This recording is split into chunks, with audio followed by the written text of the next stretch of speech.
2009년 4월에 서울 관악구에서 발생한 사건인데요.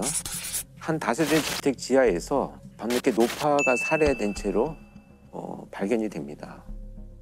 발견 당시에 이제 그 출입문은 시정 장치가 반쯤 걸쳐 있었어요. 그러니까 잠기지도 않고 열리지도 않고 반쯤 걸쳐 있는 상태로 최초에 발견이 됐고요.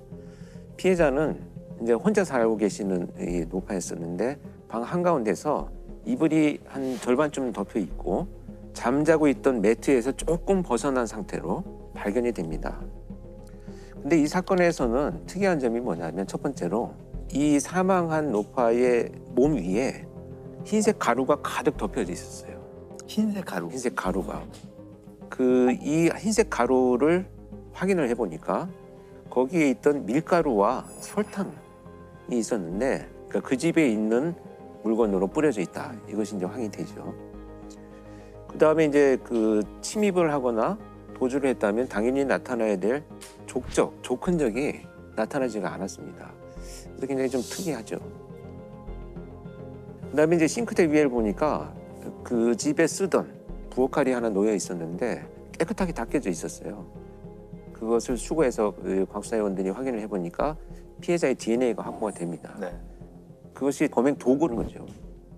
그러니까 나름대로 뭔가 증거인멸을 하기 위한 노력들을 많이 했는데 그러다 보니 오히려 많은 행동의 특징들, 사실 증거 흔적들을 많이 흘려놓고 간 상황이거든요. 그런데 이제 특히 여기서 이상한 행동 중에 하나는 범죄 현장의 범행 도구를 가져가거나 인멸을 했었어야 되는데 깨끗이 닦아서 마치 아무 일도 없었듯이 놓고 간 점. 그리고 그 밀가루랑 설탕이 그 집에 있는 싱크대 밑에 우리가 이제 그 수납하는 장이 있잖아요. 그 장소에 놓여 있는데 조금 부자연스럽게 이렇게 흘려져 있는 상태로 발견이 됩니다. 그렇다면 범죄자의 행동은 그 긴박한 상황에 그 집에 있는 물건을 꺼내와서 뿌리고 다시 그대로 정리를 해놓고 갔다는 이런 의미가 되겠죠. 이상한. 그 사소하지만 한 가지의 그런 행동 흔적들이 몇 가지가 연결이 되면 전반적인 그 사람의 성향을 추론하는데 굉장히 큰 단서가 되기도 합니다. 그래서 이런 것이 종합적으로 봤을 때는 습관적으로 갖고 있는 정리정돈을 하는 행동 특성인데 사실 이게 좀 어떤 측면에서 보면 그거 하나 가지고 범죄자의 성향을 추론하느냐라고 하겠지만 순간적으로 긴장 상태에서 일어나는 어떤 행동들은 그 사람이 평상시 갖고 있는 습관들을 굉장히 많이 보여주는 단서가 되기도 하거든요. 그러니까 보통 긴장했을 때 무의식 속에서 몸에 밴 행동이 나온다는 거죠. 그래서 이 정리하고 간 행동들 이런 것들을 보면 상당히 좀 강박적인 성향을 갖고 있을 것이다. 이 강박적인 성향의 이제 기제는 불안이거든요. 불안도가 높다는 거예요. 그리고 보통 피해자의 집에 대한 피해자의 정보가 없다면 범죄자들은 굉장히 서둘러요. 그렇죠. 근데 이렇게 차근차근 인멸하고 제자리에 자기 습성을 드러낼 정도 되면 더 이상 이 장소에는 누군가 이 시간대에 오지 않을 것이다라고 하는 정보를 알고 있다. 이런 이제 한 계단 한 계단씩 올라가는 이제 단서가 되기도 하죠. 그런데 이제 여기서 굉장히 중요한 것은 뭐냐면 바로 앞에 할머니 이 노파의 가방이 놓여 있었어요. 근데 이 가방 위에 흰 가루가 묻어 있습니다. 자, 그렇다면 이제 시간 순서가 우리 이제 배열이 되죠. 살인이 일어나고 그것을 은폐하기 위해서 밀가루가 뿌려지고 가방을 만졌다는데 그러면 몰래 가방에 있는 금품을 훔쳐가려고 하다가 깨어난 피해자를 살해했을 가능성이 이제 높다는 거예요. 결국은 이제 이 범행의 가장 큰 동기는 이제 금품 절취 또는 이제 강취의 목적을 갖고 있었다. 근데 혼란을 가져왔던 것 중에 하나는 부검을 해봤더니 시신에 무려 37군데가 찔리고 베인 상처들이 37군데. 나타납니다. 그런데 이제 피해자의 어떤 상태를 보면 일어나서 저항하거나 이런 흔적이 없어요. 그러니까 아주 저항이 없는 상태에서도 불구하고 37군데나 이 공격을 했다라고 하는 것이 기존에 이 피해자와 어떤 감정적인 교류들이 분명히 있었을 것을 예상을 하게 됩니다. 야, 근데 이거 뭐 범인 찾아내기가 되게 힘들 것 같은데 찾아냈나요? 네, 그래서 이제 경찰이 당연히 수사를 하고요. 사건이 발생했으니 이제 옆집에 부터 가장 먼저 탐문을 해야 되겠죠. 그렇죠. 근데 옆집에서 거주하고 있는 사람들의 상황을 보니까 건축 노동 일을 하는 아버지와 아들 둘이 거주하고 있었습니다. 근데 이제 큰아들은 직장이 없이 혼자 집에서 주로 있었고, 둘째 아들은 이제 밤에 주점에서 이제 일을 하고, 그 당일날 그렇다면 사건이 발생하던 당일날 집에 누가 있었느냐 했더니 아버지와 이제 동생은 일을 하러 나갔고, 네. 아들만 큰아들만 집에 있었던 거죠. 집에 있었어요. 예. 그런데 이제 질문을 하는 과정에서 수상한 점을 포착을 합니다. 이 진술이 큰아들의 진술이 뭐냐면 당일날 사실은 내가 무서워서 말을 못했지만 밤늦게 PC방을 가려고 가다 보니 문이 반쯤 열려 있어서 할머니가 혼자 사시는데 왜 문이 열려 있는가 문을 열고 들어가 봤다는 거예요. 할머니가 피를 흘리고 쓰러져 있었고 그 위에 하얀 밀가루 같은 것이 뿌려져 있는 것을 내가 봤다는 거죠. 자세하네. 예. 20대 초반이었었는데 당시에 너무 놀라고 두려워서 자기는 그냥 의심받을까 봐 나왔다. 이렇게 주장을 합니다. 되게 수상하네요. 그렇죠. 경찰이 이제 이 수사를 진행하게 되는데 이제 시신에서 발견된 그 밀가루가 네. 큰아들의 집 입구에서도 발견이 됩니다. 미세량이. 어떻게 보면 굉장히 타당해요. 들어갔으니까. 들어가서 내가 봤다니까. 봤었다. 그리고 너무 놀라서 밟고 나온 것 같다라고 주장을 하니까 이건 사실 정황은 굉장히 의심이 이제 짙어지긴 하지만 이 증거로 활용하기는 굉장히 어려운 이제 상황이 되죠. 실제 무서워서 나왔나 보다 하는 거죠. 그냥. 그렇죠. 그것에 대해서는 뭐 입증할 방법은 없는 거죠. 그럼 일단 경찰이 의심이 되면 약간 물증을 찾아야 될 텐데요. 그래서 이제 경찰이 이제 이 집에 압수수색을 시작을 합니다. 압수수색을 시작을 하고 나서 발견한 게 뭐냐면 큰아들이 사용하는 책상, 서랍 속에서 검정색 장갑을 하나 발견하는데 네. 이 장갑에서 피해자의 혈흔을 찾아요. 그래서 이제 일단은 아들을 체포를 하게 되죠. 그런데 어떻게 진술을 하면서 부인했냐면 다시 내가 생각을 해보니 피를 흘리면서 쓰러져 있는 할머니를 내가 손으로 흔들어 봤다는 거죠. 좀 말도 안 되긴 하는데 그래도. 근데 이거요 굉장히 수사에서 여러분들 지난번에도 한번 말씀드렸다시피 이거 법정에서 사실 인정받기 어렵거든요. 그래서 마지막까지 빠져나갈 수 없는 증거를 확보하지 않는다면 이 정도 정황만 가지고 체포해서 정말 자백을 받아낼 수는 없잖아요. 지금 이 시기에. 그러니까요. 그래서 이제 이렇게 부인을 하기 시작을 하니까 수사팀에서 요청을 합니다. 계속 부인을 하고 있는데 일단 성형 파악을 위한 프로파일링 분석을 좀 해달라. 그래서 이제 투입이 되어가지고 1차로는 이제 동생을 만났어요. 형에 대해서 어떻게 생각하느냐 했더니 그런 일을 할 만큼 배포가 큰 사람은 아니다. 우리는. 근데 왜 그러냐 했더니 너무 소심하고 겁이 많고 평소에도 불안도가 높다는 거예요. 그런데 일단은 저는 좀 더 의심이 되죠. 그래서 이제 당사자를 이제 출감을 해서 면담을 하는데 이제 트레이닝복을 입고 있었습니다. 유치장에서. 그 추울 때가 아니었었는데 다 채워서. 예, 자크를 목에까지 올리고 유심히 저를 보더니 혹시 영안실을 갔다 왔습니까? 이렇게 질문을 하는 거예요. 왜 그러느냐 했더니 어디서 썩는 냄새가 난다. 시신의 냄새가 난다. 자, 이 약간의 어떤 이 망상과 관련된 문제가 개입이 되어 있는, 그러니까 불안이 굉장히 높은 어떤 망상들. 그래서 이제 그 어린 시절에 대한 것을 물어봤어요. 과연 어떤 문제가 있느냐.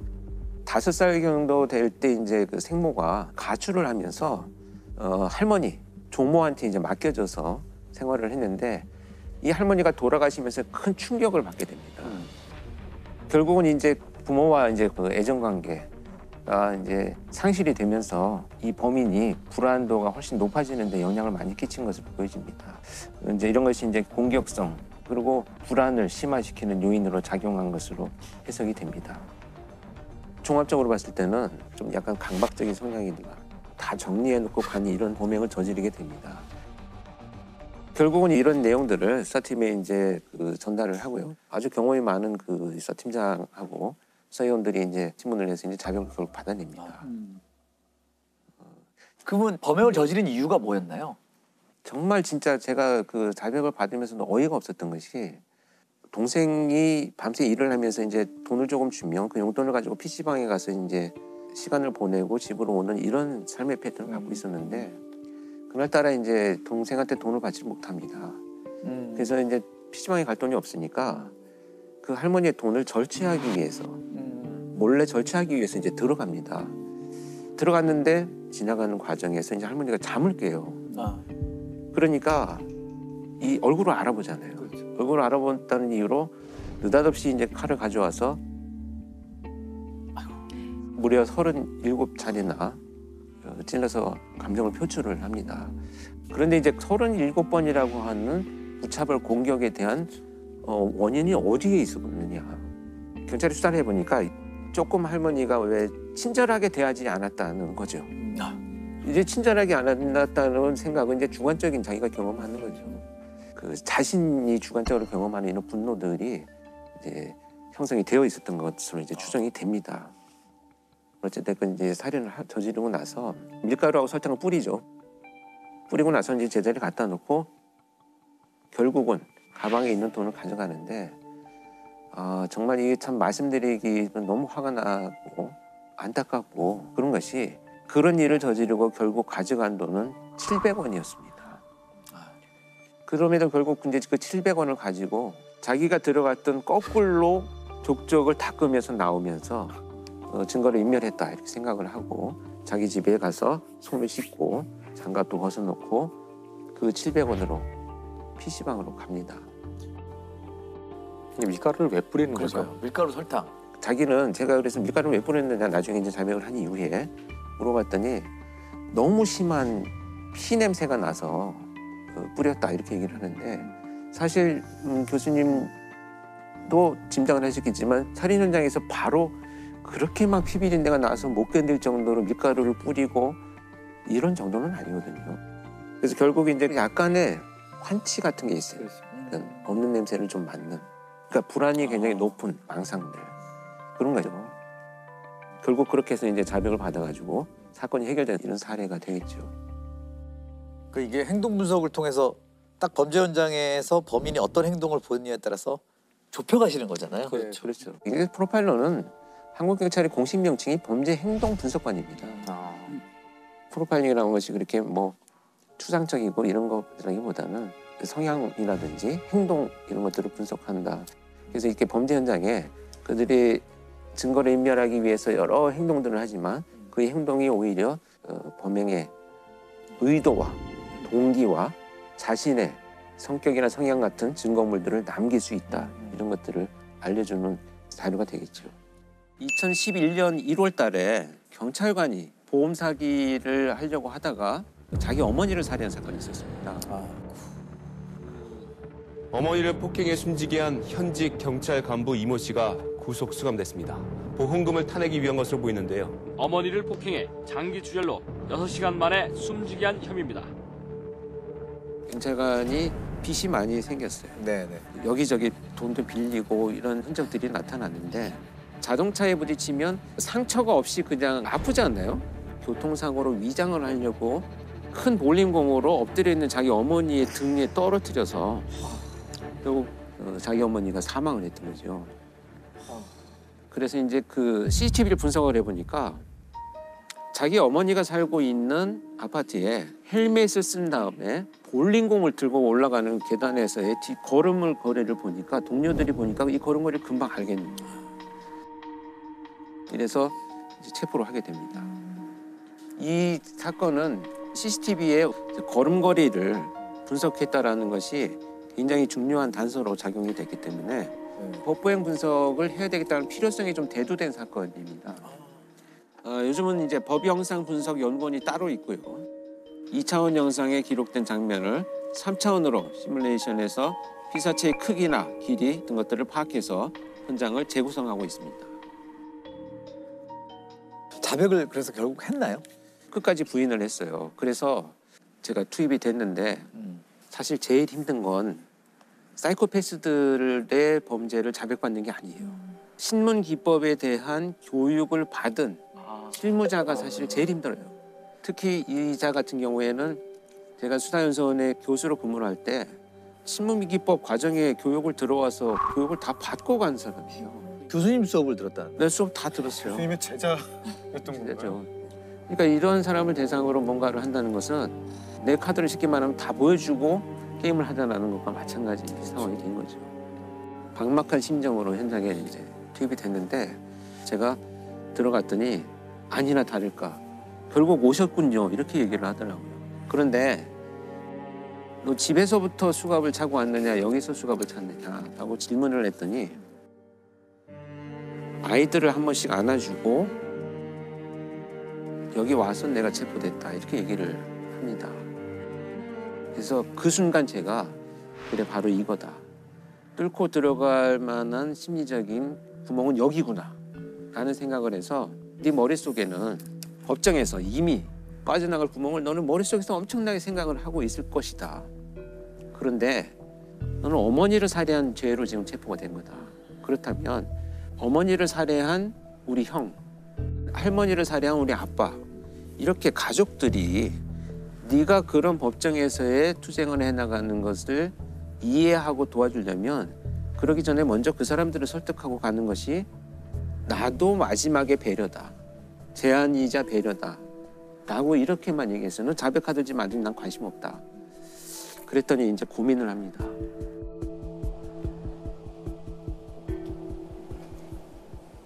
자, 그러면 내 아내와 변호사를 같이 불러주십시오. 그래서 이제 둘이 같이 불러서 변호인 접견실에 들어갔는데 수사팀장한테 야, 자백할 거다. 2시간 만에 문을 열고 나오더니 나 보험 사기 하려다 이렇게 된 거야. 그러면서 복도에서부터 막 그냥 자백을 하기 시작을 했어요. 근데 이 신문 전략이 뭐냐면 새로운 것을 부각시켜서 판단의 기준을 바꾼다라는 게 있거든요. 네. 빨리 범죄를 드러내고 가족들과 상의하고 변호사한테 조력을 받는 것이 더 필요해. 새로운 것을 이렇게 확 부각을 시켜줘 버렸어요. 그러니까 자백이라는 것으로 선택을 하게 되는 거죠. 그래서 신문의 핵심은 부인하는 범죄자들한테 막 해라 너 뭐 사정하고 이런 게 아니고 굉장히 이 사람이 지금 어떤 생각을 하고 있지? 그렇다면 나는 어떤 제안을 하면서 빨리 본인 스스로 판단을 하게 만들어줘야 되겠구나를 결정하고 이끌어가는 것 이것이 이제 프로파일러 역할들이 되겠죠.